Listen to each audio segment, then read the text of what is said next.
शब्द जिसे आजकल हम अपने चारों तरफ सुन रहे हैं, लॉकडाउन। भारत सरकार द्वारा पहले 14 अप्रैल तक लॉकडाउन किया गया, उसके बाद फिर 3 मई तक लॉकडाउन किया गया। लेकिन क्या ये लॉकडाउन हम सबकी सुरक्षा के लिए है या सरकार द्वारा हमारे ऊपर थोपी गई कोई अपनी मर्जी है? इन सब चीजों को सोचने समझने से पहले हमें यह देखना होगा कि ये लॉकडाउन भारत सरकार क्यों और किस प्रक्रिया के तहत लगाती है। इससे पहले हमें समझना होगा आपदा प्रबंधन अधिनियम वर्ष 2005।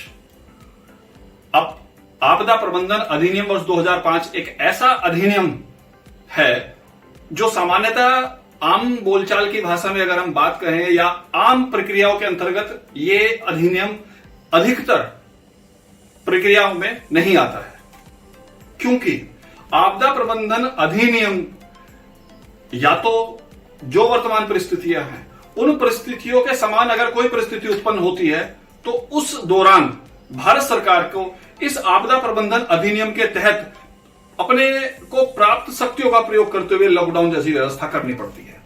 ये लॉकडाउन या आपदा प्रबंधन अधिनियम दोनों को अलग अलग बात करने से पहले हम सर्वप्रथम बात करते हैं आपदा प्रबंधन अधिनियम की। आपदा प्रबंधन अधिनियम को शॉर्ट में हम अधिनियम करके बात करेंगे अगर आगे, तो इस अधिनियम को 2005 दिसंबर में सदन के विभिन्न सत्रों से पारित होने के पास दिसंबर 2005 के पश्चात जनवरी 2006 में राष्ट्रपति द्वारा हस्ताक्षरित किए जाने के बाद अधिनियम के रूप में बना और पूरे भारतवर्ष पर लागू हुआ। यह अधिनियम जिसमें 11 अध्याय और 79 धाराएं हैं, उन धाराओं के अंतर्गत मुख्य रूप से अगर हम बात करें तो एक धारा है सेक्शन 2D, जिसके अंतर्गत आपदा शब्द को परिभाषित किया गया है और वर्तमान परिस्थितियों को भी भारत सरकार द्वारा जो कोरोना वायरस है उसको आपदा के अंदर अधिक सूचित किया जा चुका है। इसी के संबंध में अगर हम थोड़ा सा और आगे चलेंगे तो जो महत्वपूर्ण धाराएं हैं हम उनका यहां पर जिक्र करेंगे। 51 से लेकर धारा 60 तक, 51, 52, 53, 54 ये वो धाराएं हैं जो सामान्य व्यक्तियों के ऊपर लागू होती हैं। धारा 55 और धारा 56 ये धाराएं वहां पर एप्लीकेबल होती हैं जब इस अधिनियम में वर्णित अपराध किसी राजकीय विभाग द्वारा या किसी राजकीय कर्मचारी द्वारा किया जाता हो। धारा 57, 58 किसी कंपनी के संबंध में है। धारा 59 धारा जो लागू होगी वो वहां पर लागू होगी जहां पर राज्य सरकार किसी कर्मचारी द्वारा किए गए अपराध के संबंध में अगर राज्य सरकार द्वारा उसकी अनुमति लेनी हो। धारा 60 बड़ी महत्वपूर्ण है क्योंकि धारा 60 के अंतर्गत कोई भी मुकदमा दर्ज नहीं हो सकता। धारा 60 के अंतर्गत संबंधित अधिकारी के आवेदन पर परिवाद संबंधित न्यायालय में दाखिल होगा। या तो वो अधिकारी दाखिल कर सकता है या धारा 60 के सबसेक्शन 2 के तहत ऐसा कोई भी व्यक्ति जिसे पता लगता है कि कोई अपराध घटित हुआ इस अधिनियम के अनुसार, वह व्यक्ति 30 दिन की पूर्व सूचना देकर दाखिल कर सकता है। अब मुख्यतः बात आती है अधिनियम जो है, इस अधिनियम को किस तरीके से राज्य सरकार और केंद्र सरकार तथा जनपद को विभिन्न भागों में बांटा गया है। इस अधिनियम के अनुसार ही सर्वप्रथम केंद्र द्वारा केंद्रीय आपदा प्रबंधन प्राधिकरण इसका गठन किया जाएगा, जिसके अध्यक्ष माननीय प्रधानमंत्री रहेंगे। इसके पश्चात इसी प्रकार राज्य स्तर पर, इसी प्रकार जनपद स्तर पर इसके प्राधिकरण गठित होंगे। राज्य स्तर पर मुख्यमंत्री, जनपद स्तर पर इसके अध्यक्ष के रूप में संबंधित जिलाधिकारी, कलेक्टर या उपायुक्त महोदय द्वारा इसके अध्यक्ष के रूप में अपना कार्यवहन किया जाएगा। आपदा प्रबंधन अधिनियम को लागू होने के बाद इसके अंतर्गत जितनी धाराएं हैं उनके अंतर्गत किया गया कोई भी अपराध, ऐसा कोई भी अपराध, उस अपराध के संबंध में एक निश्चित अधिसूचना जारी होगी।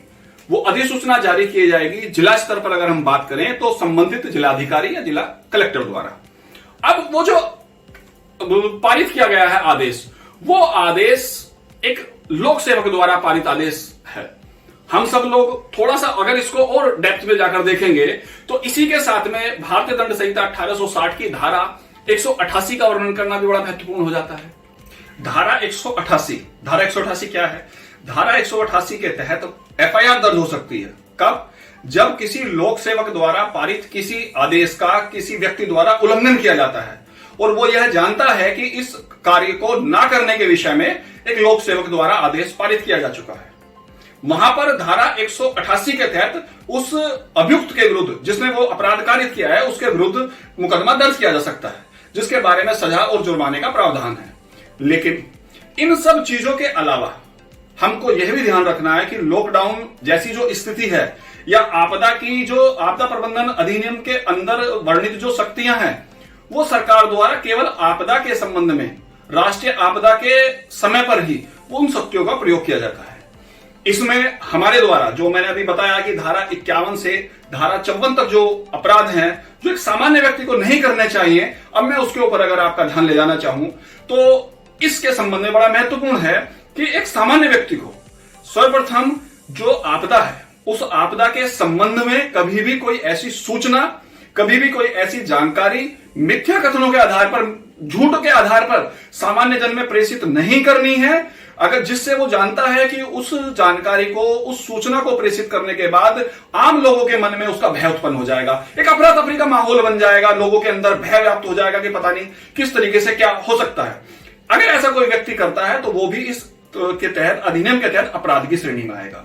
दूसरा, अगर कोई व्यक्ति राज्य सरकार द्वारा राहत सामग्री के संबंध में उस राहत सामग्री को अपने यहां पर रखता है, उसे ब्लैक में बेचता है, या उस राहत सामग्री का उसके आवश्यकता के अनुसार प्रयोग नहीं करता है, तो वह भी इस अधिनियम के अनुसार अपराध की श्रेणी में आएगा। इसके अतिरिक्त अगर कोई राज्य सरकार का कोई कर्मचारी अपने किसी कार्य को, इस अधिनियम के तहत किसी कार्य को प्रवृत्त करने के लिए जा रहा है और सामान्य व्यक्ति द्वारा अगर उस व्यक्ति को रोका जाता है, तो वह भी इस अधिनियम के तहत अपराध की श्रेणी में आएगा। यहां पर एक चीज और बहुत महत्वपूर्ण है कि इस अधिनियम के अंतर्गत किए गए अपराध के तहत 1 वर्ष, 2 वर्ष तथा जुर्माने तक का भी प्रावधान है।